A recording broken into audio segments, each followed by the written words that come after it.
Hey, what's up everyone and welcome to the School of Personal Finance. In this week's video, I'm going to bring you back to a video that I posted just over 2 years ago. And I think it was one of my best videos and it's an important topic, so I wanted to show it again. So the topics that we cover in this video are simple versus compounding interest, the rule of 72, how important it is, and examples of what difference it makes when you start saving early, and also the importance of the rate of return that you could earn on your investments and the impact that it has over a long period of time. I also walk you through some examples of what it will take to get to having $1 million in your investment accounts and the different amounts that you would have to save at different rates of return throughout the years. So I hope that you find this one helpful. Compound interest, it is such an important topic. It's not taught in schools. People just don't get it. They don't understand the power of it and how time and rate of return, they make all the difference in the world. So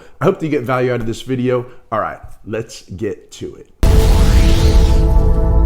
All right, so a few quick things before we start. Number one, come follow me on LinkedIn. I will put a link in the description down below. Number two, come enroll in the School of Personal Finance. Take the course, Master Your Family's Finances in 30 days. In addition to the pre-recorded courses that I'm continually adding in the School of Personal Finance, I'm also going to be having live courses that I will teach over Zoom. In addition to that, I'm also going to have live office hours where you could come in and ask me anything. I'm also going to be having webinars where you could come join. We'll dive a little bit deeper on specific topics and also do monthly updates about the market, about timely things going on like IRA contributions, tax deadlines, things like that, to just keep you in the loop of everything. So I'm creating an entire educational center to help you become great with money. There's just a one-time enrollment fee for lifetime access. So come check it out. So now when I went back and watched this video, a couple of things jumped out at me that are very different now. I mean, first of all, the market has been so volatile. We've been through a crazy time. So dollar cost averaging through your retirement plans, all of that, it is going to help you to get these averages, these rates of returns, because now that we're down lower, hopefully you're adding money to all of your accounts. And as the market starts to rebound, you know, those low contributions that you're making now, they will hopefully appreciate well over time, because we're down, as I'm making this video, like 25% in the S&P 500 year to date. So it's been pretty painful. Another number that I reference in this video is inflation, where I talk about a 2.5% long-term inflation rate, which is historically what it has been. But right now we're living in like an 8.5% inflation rate, and that's the formal, the CPI number. But in reality, it feels like we're living in 20% inflationary times, with the price of gas over $5 a gallon and just everything completely through the roof. So if inflation doesn't come down, then that is really going to put a kink in all of our retirement plans going forward. But hopefully we are near peak inflation or at peak inflation, and those numbers will start to come down towards the historical averages. All right, I hope that you find this video helpful. The best way to start is if we compare what simple interest is compared to compound interest. Now, compound interest, all it really means, it's when you earn interest on your interest. Let's look at an example and we'll use simple interest first. So now simple interest is when you earn interest only on your initial investment. It doesn't compound. So for example, if you put $10,000 into an investment, let's pretend that it's 1980 and that you could put it in a bank CD and earn 8% for a 10-year CD. So if you do that, if you invest $10,000, you will earn $800 per year on that CD. So at the end of the 10 years, you would have earned $8,000 of interest. So you would have a total $10,000 investment, $8,000 interest. You would have a total of $18,000. During that time, your interest did not earn interest. Now, when we compare that to compounding interest, you invest the $10,000. At the end of the first year, you have the same amount. You have $10,800. You receive 8% interest for that year on your $10,000. But now in year two, you're going to receive 8% on your $10,800 amount. So that $800 interest in the first year, that now gains interest. So now at the end of year two, you would have $11,664 compared to the $11,600 that you would have had in the simple interest example. And then at the end of year three, you would have $12,597 with the compounding compared to $12,400 that you would have with the simple interest. And then that would go on for the 10 years. At the end of 10 years with the compounding, you would have $21,589. So that's $3,589 more than you had in the simple interest example. Now, a big point you need to remember here is that in order for compounding to work, you have to reinvest the interest that you receive. So if this was a dividend stock, you would have to reinvest the dividend in order for it to compound. If you take the income, like in this CD example, if you took that $800 out at the end of each year and spent it, then obviously it's not going to compound because now you took it out of the account. So it can't earn interest anymore because it's gone. So in order for compounding to take effect and to work, you have to reinvest the interest or the dividends that you receive on the investment. So if you're thinking to yourself after that example, like, yeah, it's cool, I'd have an extra $3,500 after 10 years, but it's not going to change my life, you would be right. So for compounding interest really to have a magical effect, there are two main components. There's time and there's the interest rate, the rate of return that you could earn. So unfortunately, compound interest, it doesn't work for everybody. Not everybody gets wealthy using it, or else we'd all be rich. So the reasons that it doesn't work for everybody is because the main components, they're not that easy to achieve. So like the first one is you have to have money to invest. You have to have money to save. You have to have extra money that you're saving for long periods of time without tapping into it, without spending it. That's hard for most people, right? As you start seeing it accumulate and things happen in life, you're like, oh, well, I have this pile of money that I've been saving. Let me use some of it to alleviate whatever stress I have going on in my life. So that prevents it from really compounding. The other thing is the rate of return. People invest too conservatively. They're nervous. They don't understand how the stock market works, how growth investments work, and they go to safety. But if you invest too conservatively over a long period of time, it really cripples the growth in the account. Like, yes, if you're investing for something that's 5 years out or 3 years out and you need the money to be there, then you have to invest it conservatively. But when you're investing for retirement, if it's 30 years down the road, then you need to be more aggressive with your investments so you could achieve that higher rate of return. So to dig in a little deeper here, I'm going to explain to you what the rule of 72 is.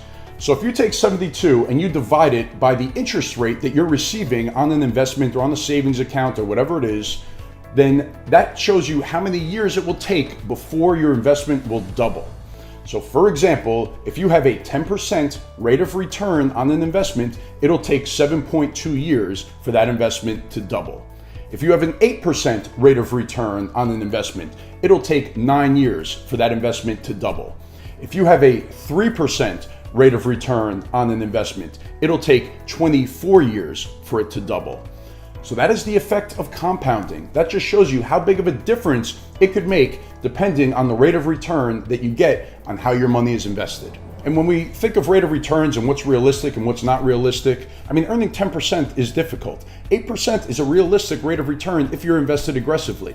Like, we can only use history as a guide. We don't know what's going to happen going forward. But if we look back at the stock market since like 1960, on average, it's returned around 10%. And that would be if you were invested in just like the S&P 500 index fund. But you have to make sure that your costs are very low so that doesn't eat into your returns. But an 8% rate of return is realistic. The hard part is actually just doing it and letting it be and not messing with it through those 40 years. Now, you always hear everybody say, I wish I started earlier. And I mean, I fall into that camp. Everybody says that. I wish I started investing earlier. I wish I started saving earlier. And it's for good reason. I mean, let's look at a quick example for somebody who starts at age 20 compared to somebody who starts at age 35. All right, so let's say our 20-year-old, we'll call him Tommy. Let's say that he's contributing $500 a month into his retirement account. All right, maybe that's a combination of his money going in plus an employer match. I mean, $500 is a lot of money for a 20-year-old. Let's say he's making good money. He wants to save for retirement. He's able to do it right now. So he's putting in $250, and let's say the employer's matching $250.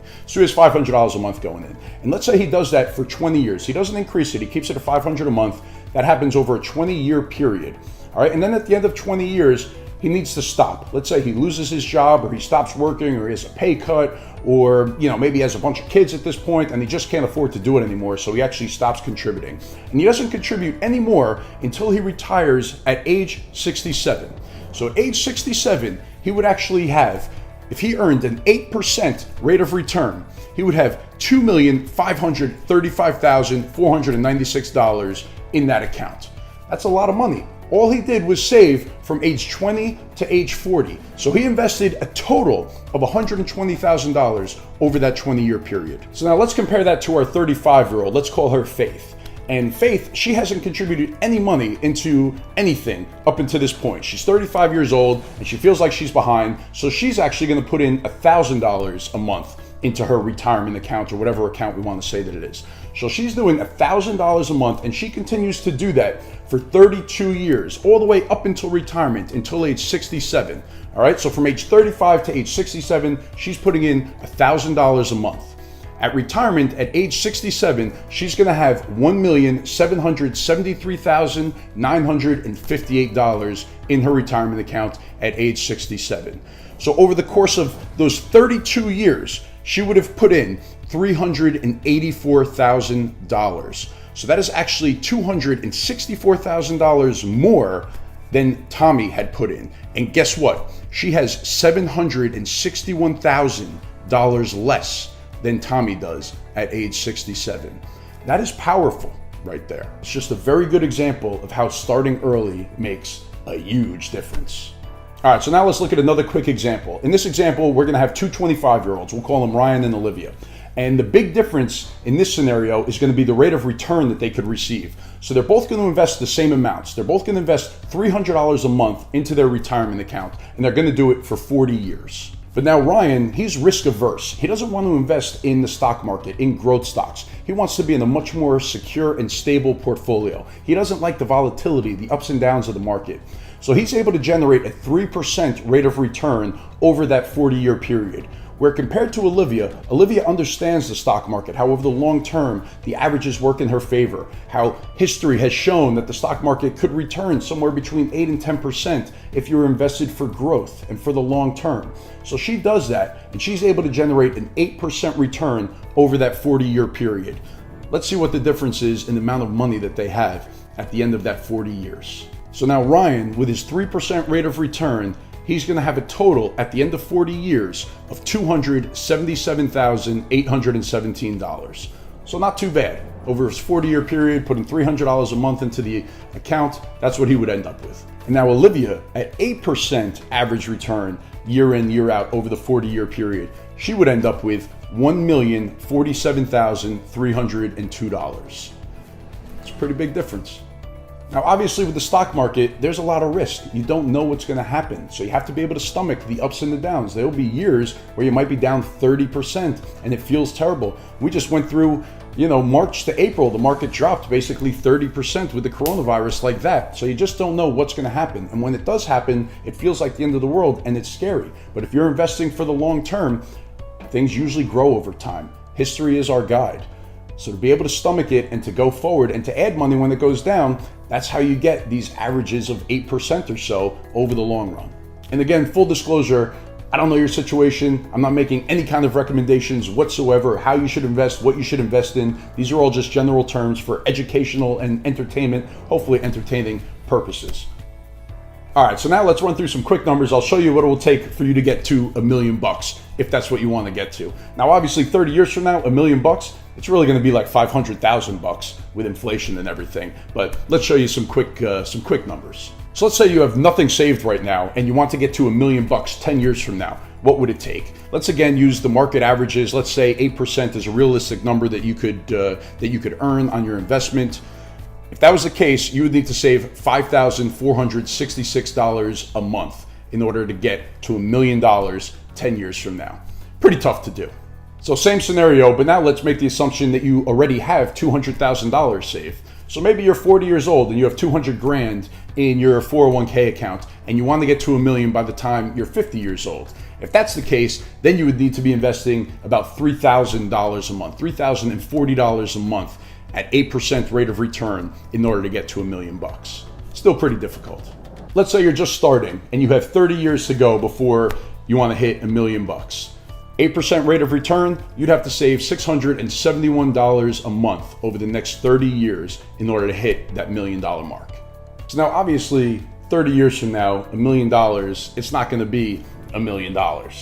So inflation is going to make it feel like much less when that time comes. And we could actually get a very good idea of it using the rule of 72.